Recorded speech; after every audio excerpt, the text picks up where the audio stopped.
আসসালামু আলাইকুম। আশা করি সকলে ভালো আছেন। আমার চ্যানেলের পক্ষ থেকে আপনাদের সকলকে জানাই আবারও আন্তরিক শুভেচ্ছা ও অভিনন্দন। আজকে যে বিষয় নিয়ে কথা বলবো সেটি হচ্ছে, অনেক ভাই বোনেরা 18তম ভাইবা পরীক্ষায় যারা অংশগ্রহণ করেছেন প্রশ্ন করেছিলেন কিভাবে এনটিএসসিএ 18তম নিবন্ধন প্রার্থীদের মৌখিক পরীক্ষায় উত্তীর্ণ করাবে। আপনারা অবশ্যই হয়তো অনেকে এই সম্পর্কে অবগত রয়েছেন। আমি আবারও বলছি, বিভিন্নভাবে কমেন্টে উত্তর দিয়েছি। আজকে আবারও নতুন করে এ বিষয়ে স্পষ্ট করছি। এনটিএসসিএ শুধুমাত্র বাংলাদেশে যত পরীক্ষা রয়েছে এনটিএসসিএ ভাইভা পরীক্ষার নাম্বারকে উন্মুক্ত করে রাখা হয়েছে। অর্থাৎ এনটিএসসিএ স্পষ্ট করেছে মৌখিক পরীক্ষায় কত নাম্বার পেলে আপনি উত্তীর্ণ হবেন এবং কত নাম্বার পেলে আপনি ফেল করবেন। এই দুইটি বিষয় স্পষ্ট প্রত্যেকটি বিজ্ঞপ্তির মধ্যে উল্লেখ থাকে। আমরা যদি 18তম শিক্ষক নিবন্ধন পরীক্ষার সার্কুলারটি দেখি, সেখানেও দেখতে পাবো রিটেন, প্রিলিমিনারি এবং ভাইভা পরীক্ষার জন্য স্পষ্টভাবে দিক নির্দেশনা দেওয়া রয়েছে কত পার্সেন্ট নাম্বার পেলে আপনি উত্তীর্ণ হবেন।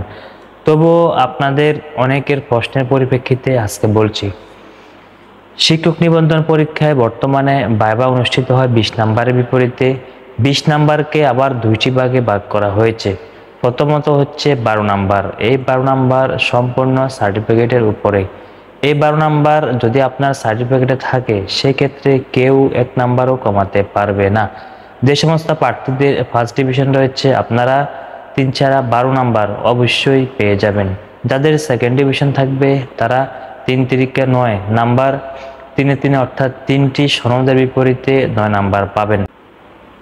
এসএসসি, এইচএসসি এবং স্নাতকোত্তর পর্যায়ের এই 3টিকে মূলত কাউন্ট করা হয়। এই 3টি পর্যায়ের সনদের বিপরীতে আপনি 12 নাম্বার পাবেন। আর 8 নাম্বার থাকবে কর্তৃপক্ষের হাতে, অর্থাৎ যারা ভাইভা বোর্ডে অংশগ্রহণ করে তাদের কাছে রয়েছে 8 নাম্বার। এই 8 নাম্বার আপনাকে বিবেচনা করা হবে আপনার আচার ব্যবহার, আপনার প্রশ্ন উত্তর পর্বের উপরে নির্ভর করেই। যদি আপনি ভালো পারফরমেন্স করে থাকেন সেক্ষেত্রে অবশ্যই আপনি 8 নাম্বারের মধ্যে 7 নাম্বারই পেয়ে যাবেন। যদি কর্তৃপক্ষ বা যারা এক্সামিনার রয়েছেন তারা মনে করে আপনার চলাফেরা, পোশাক, প্রশ্নোত্তর পর্বে ভালো করতে পারেননি, সেক্ষেত্রে আপনাকে এখান থেকে নাম্বার কম দেবে। তবে অবশ্যই আপনারা 18তম শিক্ষক নিবন্ধনের বিজ্ঞপ্তিতে দেখবেন, সেখানে স্পষ্ট উল্লেখ রয়েছে 2টি পর্যায়ে আপনাকে 40% নাম্বার পেয়ে পাস করতে হবে। অর্থাৎ আপনি 12 নাম্বারের বিপরীতেও 40% নাম্বার এবং 8 নাম্বারের বিপরীতেও 40% নাম্বার আপনাকে পেতে হবে।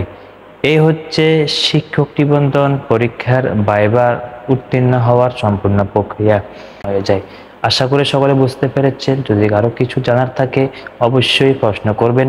এনটিএসসিএ শিক্ষা এবং সরকারি চাকরি সংক্রান্ত সকল বিষয়ের আপডেট এই চ্যানেলে দেওয়ার চেষ্টা করি। আসসালামু আলাইকুম।